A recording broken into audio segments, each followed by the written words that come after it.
Hi everyone and welcome to another video. Today I have with me another Lenovo, this time Lenovo Legion.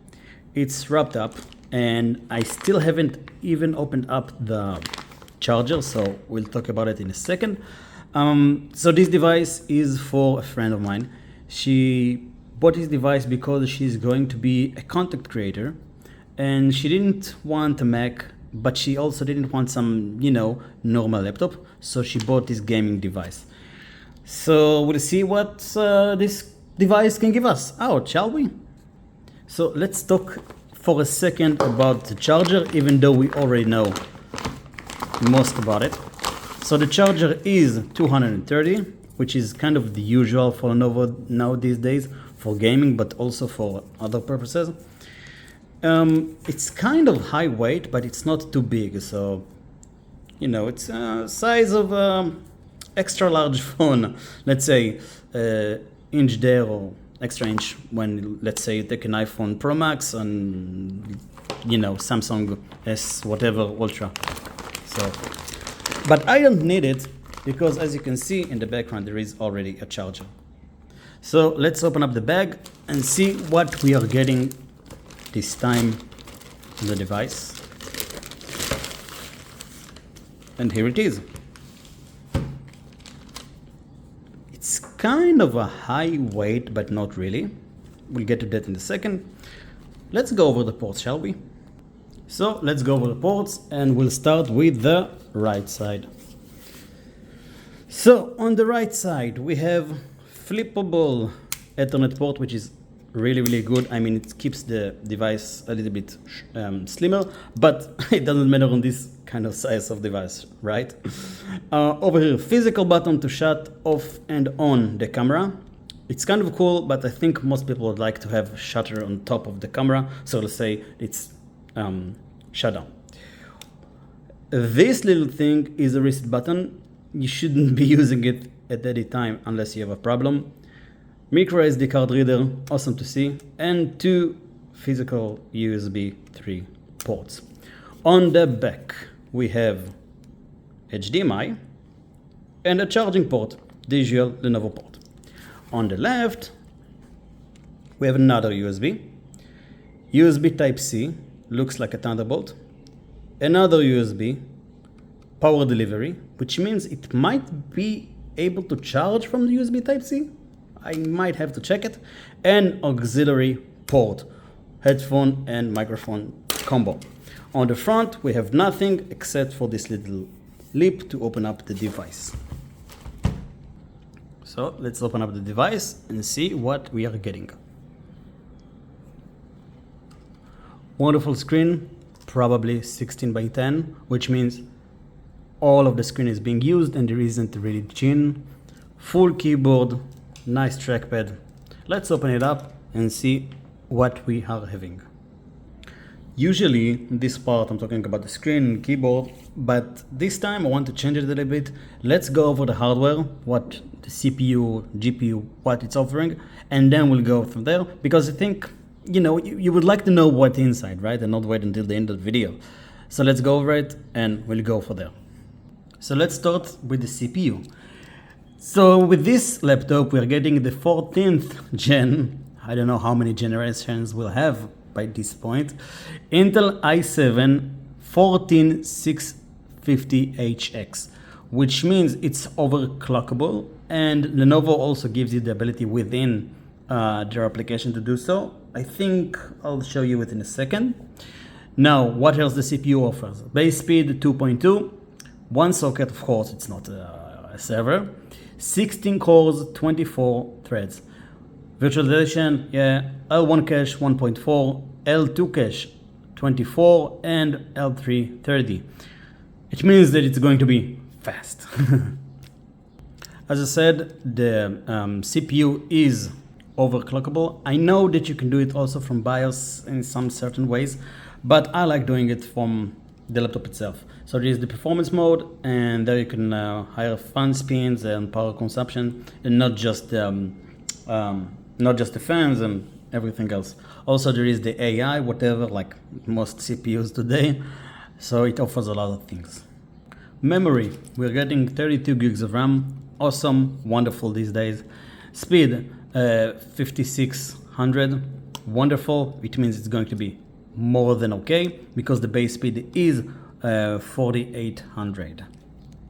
The SSD is Hynix, SK Hynix, and its name is HFS001TEJ9X115N. Those names are wonderful. And the GPU is NVIDIA GeForce RTX 4060 laptop GPU. So as you can understand, this device is basically for the gamer or someone who would like to go within try games, maybe medium level gamer, I don't know. So it's a one piece of machine and we are going to enjoy this review. So let's go over the screen. We're getting Ultra HD, as you can see the pixel number 2560 by 1600. But the main thing that we would like to see on gaming laptops, and these days more than just gaming, is the refresh rates. 165 Hz. What it means, look at the mouse and you'll see that it's moving smooth. You wouldn't be able to see it from this video because the video is being videoed by 60 frames, but 165 means everything is smooth and you would love to use this device, even though it's going to be a little bit slow. If you are having some, heavy lifting or gaming, you're going to enjoy it, what I'm trying to say. And now for the keyboard. So again, the keyboard is full keyboard, which means we're getting the numpad and everything there is space between the keycaps, and the experience of typing on it is wonderful. The only thing that I can complain about is that if you are a ThinkPad user and not just Lenovo IdeaPad, ThinkBook, whatever, the FN changes places for the normal user. So yeah, if you are used to it, you are going to have a problem. It might be able to switch in the Lenovo Vantage or the BIOS, but I don't know about it. Anyways, what about the typing experience? Let me show you. I love this keyboard because it's wonderful. Let me show you.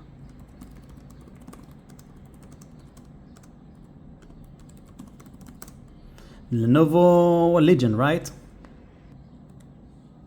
Legion. Yeah, so as you can see, the keyboard is wonderful, very precise, quiet. Even though it's a gaming laptop and most gamers would like to hear the keyboards, clicking, over here it's not like that. It's much more smoother, so it means you can work in an office environment. And one thing that I've missed is that this gaming laptop has RGB. See, it's beautiful, and I like having those, cycles and configurations. My main complaint about the RGB on this device is that it's the most basic RGB. So if we'll go to the second option, just a second, yeah, you can see that the colors are moving slower than the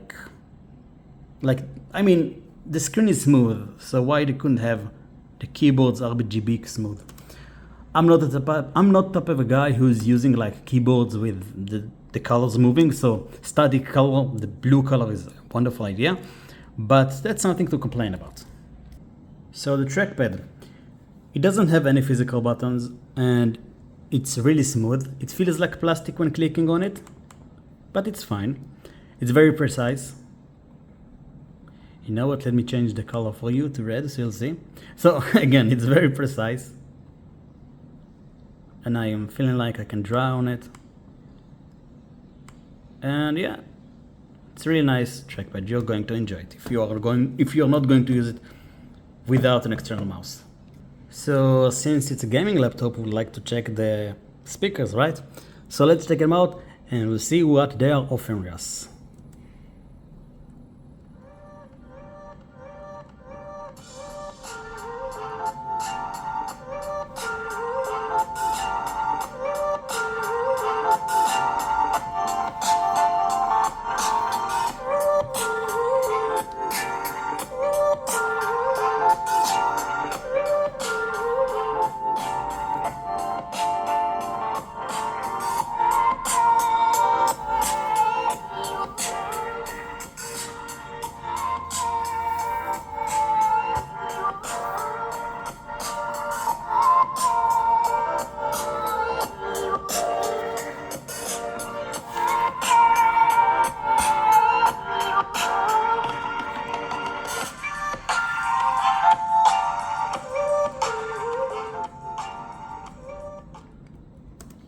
So we had our test.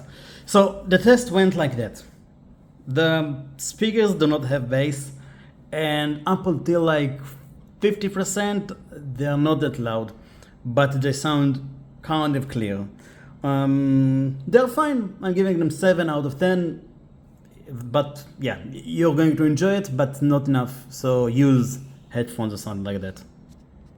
So usually I'm not doing this part where I'm reviewing the camera, but I would like to do it. So the camera is fine. It has its quality. And you can also a little bit giving it a little bit of zoom, and it keeps the camera at nice colors. So it's kind of precise and I like it. The camera is good. Now, if you see, there is, in the beginning of the video, we could see there is this little button that says shut down of the camera, right? So let's say I'm shutting it down. Everything is not working.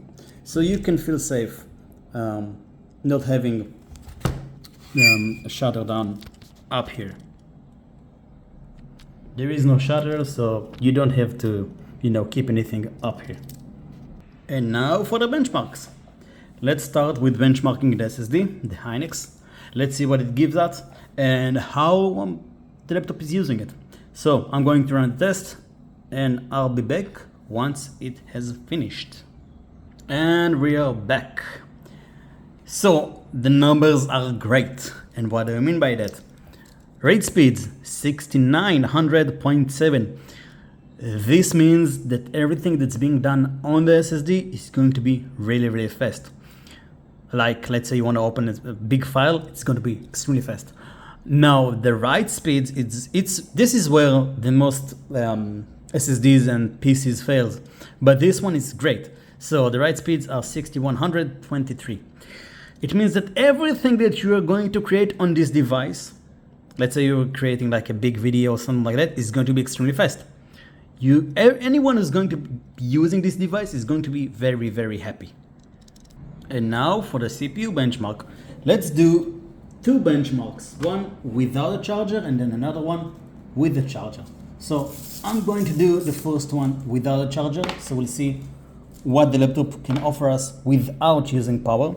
Usually Windows is not that great about it. So let's run the test and I'll be back once it's finished. And we're back with the numbers. So let me move away the cable since we're not going to use it anymore. So the single core score is 1528, which means it's going to be powerful even though it's not connected to a charger. Multi-score, anything that's above 10,000, you're going to enjoy it. So this one offers you 11,834. Now, recently I've reviewed the Ultra CPUs and I had the Dell XPS 9340, whatever.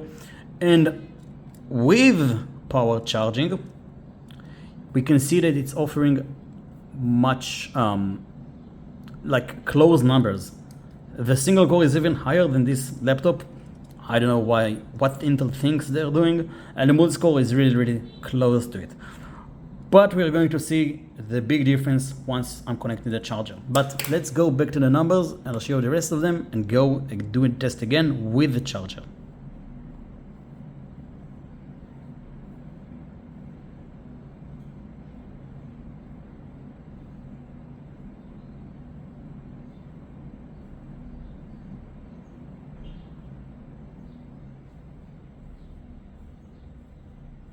And again, CPU benchmark, but this time with the charger. As you can see, the indicator over here says that it's connected. And let's do the benchmark and see what are the differences between running this device without a charger and with a charger. And we're back with the numbers. So the single core score is 1917, which means it's good. For example, the older one was 1528. So there is a boost of like 35%, right? And the multi-score is 16,373. So there is a boost of like, again, between 30 and 40%. If you need a boost, connect a charger and you'll join the device. Let me show you the rest of the numbers and we'll go to check the GPUs.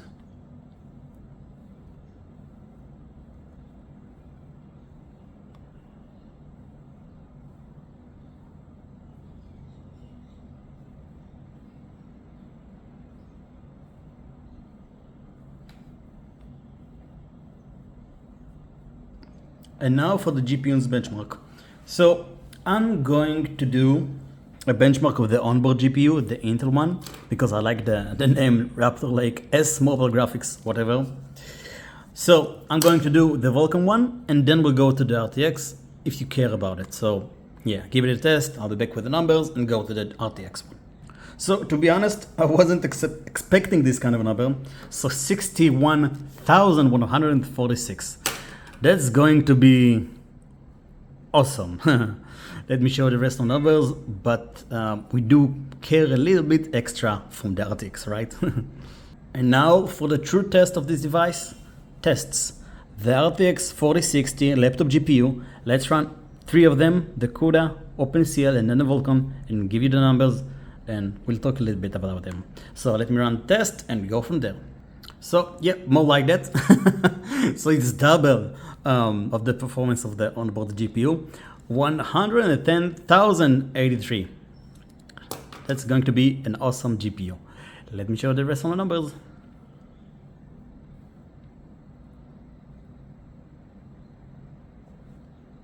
And now for the CUDA, the OpenCL test. Let's test the GPU again. And here we are with the OpenCL score of 105,474. Let me show the rest of the results. And we go to the last GPU test. And now for the Vulkan, I'm going to run again and we'll see the numbers. And we are back, but this time with a lousy number. Now, this video is related to today, the 16th of April 2024. So Intel has some stability issues going on with NVIDIA. So the graphics card driver today is 552.12, which on Tom's Hardware says there is manufacturer is aware of stability issues. So I'm thinking this like number that we're getting here on this test is related to the issues that's going on. So I guess it's not like related to the future of the CPU and the GPU, but you need to be aware of it as of right now, today. Let me show the rest of the numbers and we'll see where it failed. It failed, yeah, that's where it failed. I mean, it's not failed, it's taken its time to do it. Anyways, on the practical physics, it's doing just fine. Yeah. Now, there is one thing that we forgot to talk about. So, yeah, the fans. When it's working, you can hear it very loud, like your usual gaming laptop. You're going to hear it very nicely, but it's not like bothering noise. It's like it's fine. I mean, if you're going to play on it, you're going to be okay. Play with headphones and you're going to be extra okay. And if you're wondering why it's became red over here, it's because if we go over here, you can see that there is a hidden feature over here. If you click on F and plus Q, you can change how the laptop acts like. So let's say you want to do on a quiet, like you don't want to hear the fans at all. Click on quiet. And it's much quieter. And you can do balance and it's going to be fine as well. So that's how the laptops can be heard like. So I think that concludes this video. I went through with you all of the tests, everything I'll show you around this device. So currently, if we are ignoring the part where there is an issue with Intel and NVIDIA, whatever, I can easily say that this device is a good device. The keyboard is wonderful, the screen is great. The weight is, well, I know it's kind of heavy, but it's not heavy like, it's not worth it heavy. It's fine, it's 2.3 kilograms. And overall, I can recommend this device to anyone who wants to have a gaming device, but want to go a little bit extra. Yeah. Now about the price, which I haven't told you about. This device's price with the Windows is about $2,000, a little bit more than that. And because of costumes and VAT over here, but it could get a little bit pricey. But for the price, you're getting wonderful GPU, wonderful screen, one of the best like keyboards you can ask for, lots of ports, and yeah, basically a good laptop with nice support. So I guess that wraps it up. So thank you for watching. Hope you liked this video, and if you have any questions about it, please do let me know in the comments. I'd love to hear your thoughts. Thank you, and see you on another video.